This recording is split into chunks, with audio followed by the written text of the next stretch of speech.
সমস্ত ছেলেরা সমবয়সী কোনো মেয়ের সাথে প্রেম আছে, সম্পর্ক আছে, ছেড়ে দাও ভাই, সুখ দেবে না।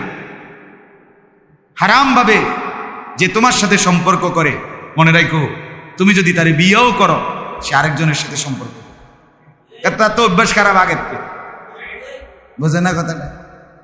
এবারে তো এই লাইনে ফুরান, বোঝেন নাই?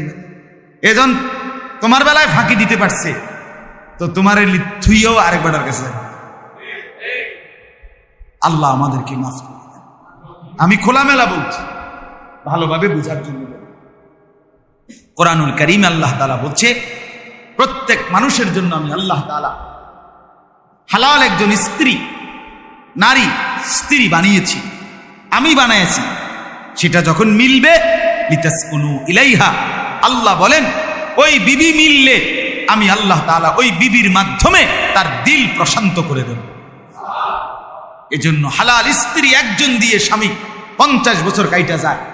আর জিনাখোর ব্যভিচারী অসৎ নারীর সাথে সম্পর্ক স্থাপনকারী সারা পৃথিবীর নারী তারে দিল, তার তৃপ্তি মিটে না।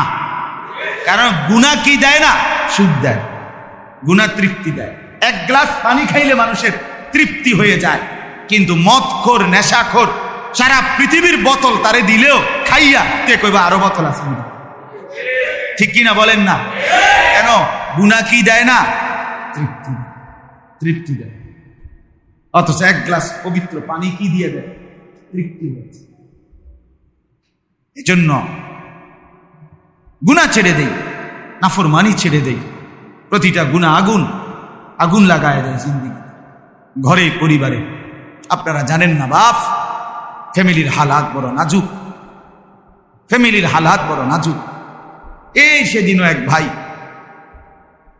ভালো মানুষ, আমার হাত ধরা কাঁদতেছে আর বলতেছে, হুজুর পরকিয়া, মহিলারা, পুরুষরা বিবাহিত অবৈধ নারীর সাথে সম্পর্ক, অন্য মহিলার সাথে, মহিলার অন্য পুরুষের সাথে, এডি কদ্দুর হুজুর কইেন, অবস্থা বেশি বেতা।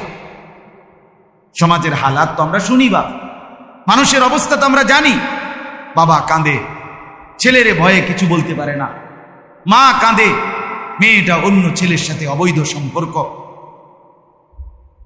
এই কিছুদিন আগে এক ভদ্রলোক আমারে বলতেছে, হুজুর আমার 2টা বাড়ি, 4টা গাড়ি, ছেলেটাকে উচ্চ শিক্ষিত বানাইছে।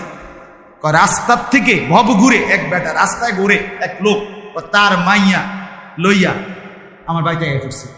আমার ছেলে, একমাত্র ছেলে। আমি এখন কি করব হুজুর? এই সমাজে আমার